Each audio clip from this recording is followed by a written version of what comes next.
Good evening, ladies and gentlemen. My name is Elizabeth Hernandez. I am studying systems engineering. I'm technically a senior, but I'm graduating in 5 years. And I am standing here to run to be your 2019-2020 SHIP UA president. First, I want to do the mandatory thank you all for sticking around for so long to listen to over 24 speeches. But I also want to give a massive congratulations to every single one of you who made the decision to run for an executive board position. I want to take a moment to reflect on everything you had to do to get to where I am standing right now. Because let's be honest, this process is so much more than just accepting a nomination and giving a speech. Whether this is your first time running or you consider yourself a veteran, it takes a certain sort of bravery to step up to the plate and expose yourself to your shipmates. No matter how much we believe in ourselves or how much our peers reassure us, we all go through one terrifying thought process. What if I lose? What if no one votes for me? What if I fail? I think of failures like cold showers. According to a bunch of research, cold showers are supposed to be good for you. But I'm sure most of you have taken a cold shower before, and you probably know that they suck. No matter how long you're in this cold shower, you don't get used to it, and it doesn't prepare you for the next cold shower.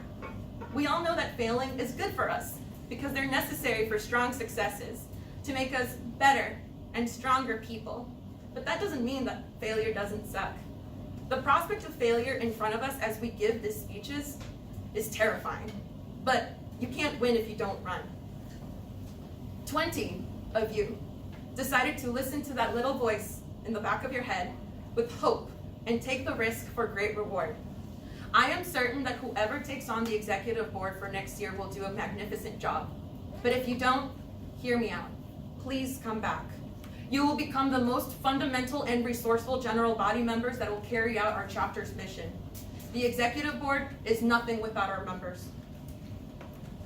So you might be tempted to believe, well, if I don't get elected, people don't like me. Or if I don't get elected, like, people might think less of me. But from experience, I can tell you that that's completely untrue. In fact, you have put yourself out there as a leader, and people will start looking up to you in new different ways. But regardless of the outcome, your guys' decision to give this a shot makes me so incredibly proud of each and every one of you. And it makes me, and it's one of the things that I look up to for my familia. I love calling you guys that, my familia. It's really a treat for me to say. You guys might know, but I'm actually of mixed race. The American side of my family are all white people from the Midwest who only speak English. And the Mexican side of my family are either in Mexico City or Morelia, which is a 26-hour drive south from here. Not exactly very accessible. So when I moved to the United States when I was 10 years old, I had no one to call my familia. I grew up in a predominantly white neighborhood and was one of 2 Latinos in a graduating class of 78. I didn't know what it was like to be part of a group where people looked like me, talked like me, had the same experiences, endeavors, and goals as me, and most importantly, had the same care for their culture like me. Then I found SHIP.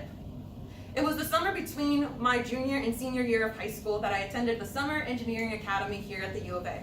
One of my camp counselors told me about SHIP, but even though it piqued my interest, it wasn't until I was a freshman and attended that mandatory engineering club fair that we all have to go after our 102 classes that found a table with a bright blue banner with white embroidery on it. Honestly, I was already pretty busy trying not to die with Chem 151 that semester, so I thought, there is no way I am adding a club on top of this stress. Not for me. I'm out. But because I had made my way there and I was making small talk with whoever was there, I decided, I'll find out when the general body meetings are. And then I went on about my merry day. So, as you can guess, it took me a little bit of time to really get hooked on SHIP. But I got hustled into volunteering for La Femme, and it was then that I realized that what an impact SHIP was making on the community around us. And I also got experience for the first time the immersion of being part of this familia. The energy was captivating, and I knew that I had to come back. The next semester, e-board nominations came up. I knew that I wanted to run for something, but I wasn't sure what. So I just sat back and let the meeting roll. I distinctly remember that it was the president, Gabriel Mercado, who nominated me for the Science Day Vice President position.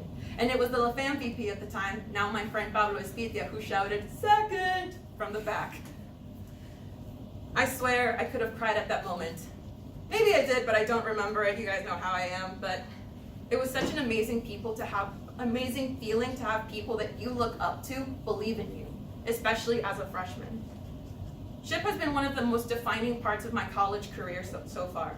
A lot of people say that college is supposed to be the best 4 years of your life, or 5 in my case, and I definitely know that SHIP has made that a reality for me.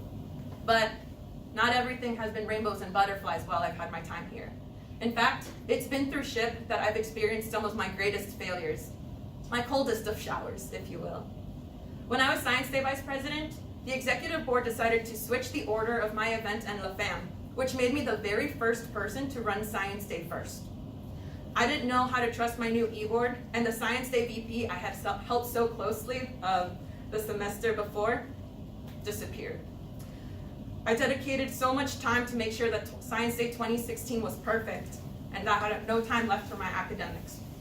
Ironically enough, I ran to be the academic coordinator for the next year, for my junior year, certain that I would win because I knew I had the qualifications, I knew I had a great speech, I knew I had the support of the people behind me, but the general body didn't agree with me. I've applied to hundreds of jobs at dozens of career fairs, only to be met with apply online or we have considered you as a candidate, but better just tell me, nah, you good, but that's not how it works. But like I said at the beginning, failure makes us stronger. It makes us better people. Even though I haven't gotten everything I've worked so hard to, I've also experienced my greatest joys and my biggest growth through SHIP. Even though Science Day 2016 didn't go exactly as I planned, the joy and excitement of the kids was just as palpable as the year before, and it reminded me why I ran before. The next year I reached out to my successor, the next Science Day Vice President, and made sure that he has someone to count on. You know how they said, third time's the charm? And so Science Day 2017 was a massive success. It was also that year that I lost my academic coordinator run, but I decided to stay as an active member and really learn the true value of the general body. I was not exaggerating about the power of our regular members at the beginning of our speech. So much is asked of the general body in order to accomplish what the e-board has set out to do. I learned never to underestimate your guys' time ever again. It was also during last year's LaFam, thank you Nailit, that I landed an awesome job with IBM, using the skills that I had developed during my time at SHIP. I became determined to share all of the tricks that I had learned to help people land equally as awesome jobs as me by helping them with resume building, career fair prep, among other things. I ran again for academic coordinator, and this time with knowledge that I wouldn't have been able to share before. That election got me to where I am now. So yes, I've had my fair share of L's these past 4 years, but I have gained so much more. Through SHIP, I have developed skills like patience, leadership, perseverance, delegation, self-reflection, the list goes on and on. It is because I have grown and developed so much in SHIP that I made the decision to run for your next president.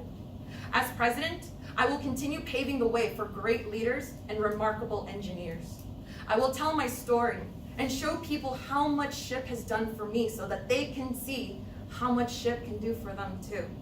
I will grow my familia, not just within our chapter, but within our region, like ASU and Embry-Riddle. I will motivate my executive board to strive for bigger and better things with our events and chapter development while being a cautionary story of balance. I know that I won't be perfect and that I won't always get it right, but it is my intention to continue growing and to be whoever and whatever you need me to be to properly represent and guide every single one of you to the successes you all hope to achieve. I have the passion, enthusiasm, experience, and ever-growing leadership skills to become your next SHIP UA president. I know that you guys will vote on who you think is best for the position and for who you think is best for our chapter. So I hope that not only through this speech, but the way I have lived up to this day has demonstrated that I am a woman of my word, and that if you grant me your vote, I'm never going to let you down. I'm never going to give you up. Never going to run around or desert you. My name is Elizabeth Hernandez, and I approve this message.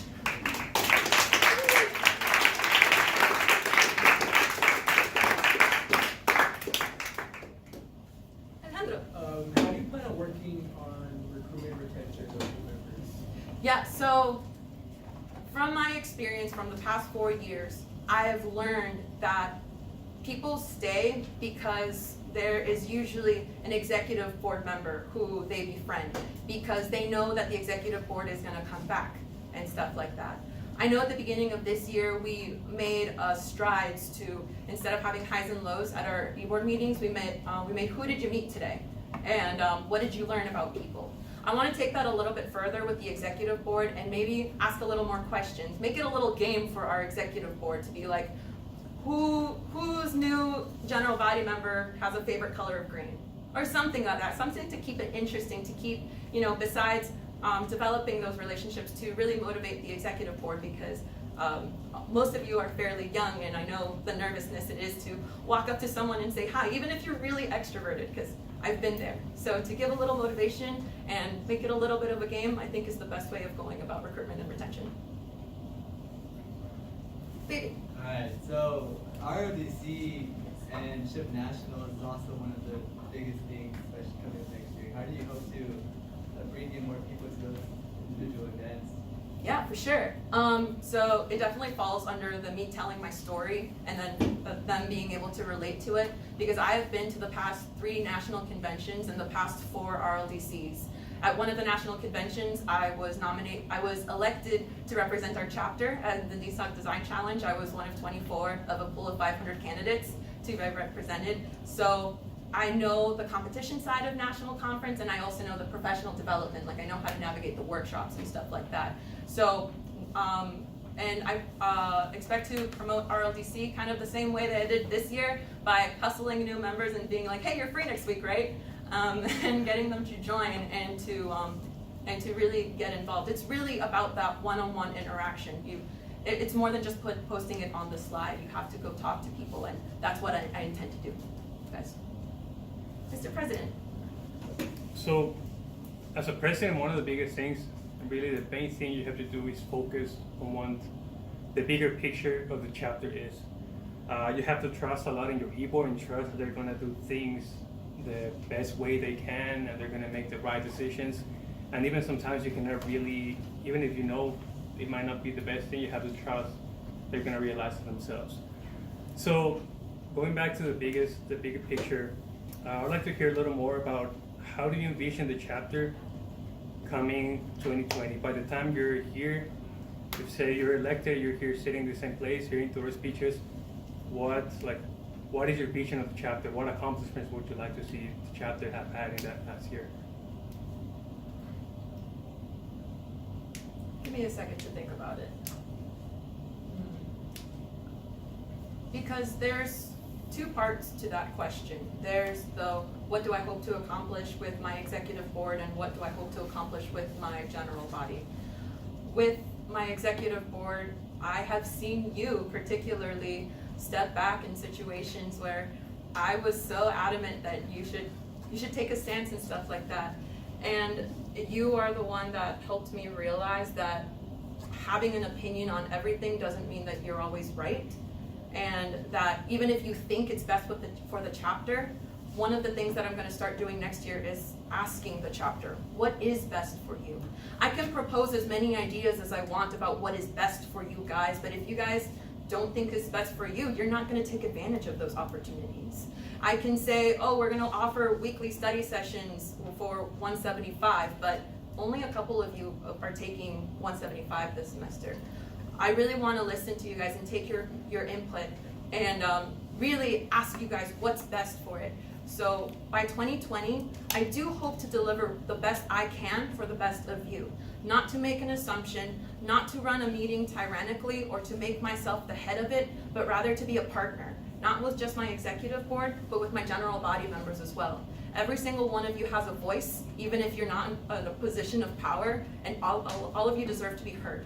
So I plan on listening as best as I can, doing the best decision I can, because there is going to be opposing thoughts, and controversial topics, but I will use my executive board position as well. Trust them.